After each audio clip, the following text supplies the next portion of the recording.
ఒకానొక సమయంలో ఒక సజ్జనుడు భగవంతుడు ఉన్నాడు, ప్రతి ఒక్కరిని రక్షిస్తున్నాడు అనేటువంటి ఉద్దేశంతో ప్రతి ఒక్కరికి కూడా ఆ యొక్క భగవంతుని గురించి మంచి మాటలు చెప్పుకుంటూ అలా దేశయాటన చేస్తూ ఒక రాజ్యానికి వెళ్తాడు. ఆ రాజ్యానికి వెళ్ళి ఆ రాజ్యంలో కూడా ఆ యొక్క భగవంతుని గురించి చెప్తూ ఉంటే ఆ మహారాజు గారు పిలిపిస్తాడు. ఏమయ్యా, భగవంతుడి గురించి ఇంత గొప్పగా చెప్తున్నావు, నిజంగా ఆ యొక్క భగవంతుడు ఉంటే నాకు చూపించు అని ఆ యొక్క సజ్జనుడిని అడుగుతాడు.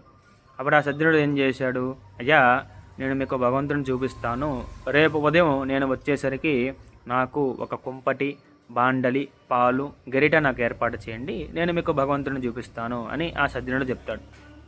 అలాగే ప్రాతకాలం అయింది. అందరు భక్తులందరూ కూడా తండోపతండాలుగా వచ్చారు. అంటే వారెప్పుడు భగవంతుని నిజంగా చూడలేదు కదా, ఆ యొక్క కుతూహలతో అందరూ ఆ రాజ్యానికి రావడం జరిగింది. చివరిగా ఈ యొక్క సజ్జనుడు వచ్చి నిదానంగా పొయ్యి వెలిగించి పాలు కాస్తూ ఆ పాలను చిలుకుతూ ఉన్నాడు. చిలికాడు చాలాసేపు అయిపోయింది.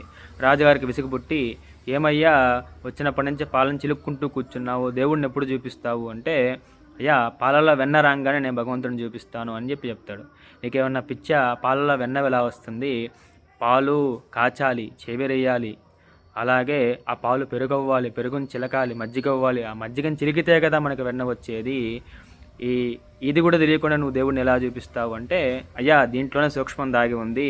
అంటే ఇంత చిన్న పాలల్లో దాగి ఉన్న వెన్నని మనం చూడాలి అంటే ఇంత ప్రక్రియ చేయాలి అంటే, ఈ అండపిండ బ్రహ్మాండాల సూక్ష్మ రూపంలో దాగి ఉన్న భగవంతుని మనం చూడాలి అంటే మనం ఎంత సాధన చేయాలి ఒకసారి ఆలోచించండి. ఊరికనే భగవంతుని చూస్తానంటే సరిపోదు, దానికి తగ్గ అర్హత మనకు ఉండాలి అనేటువంటిది ఆ యొక్క సజ్జనుడు చెప్పడం జరిగింది. ఇక్కడ మీరు ఒకటి గమనించండి, ఎవరైతే అచంచలమైనటువంటి భక్తి విశ్వాసాలతో భగవంతుని ఆరాధన చేస్తారో వారికి తప్పక భగవత్ సాక్షాత్కారం కలుగుతుంది.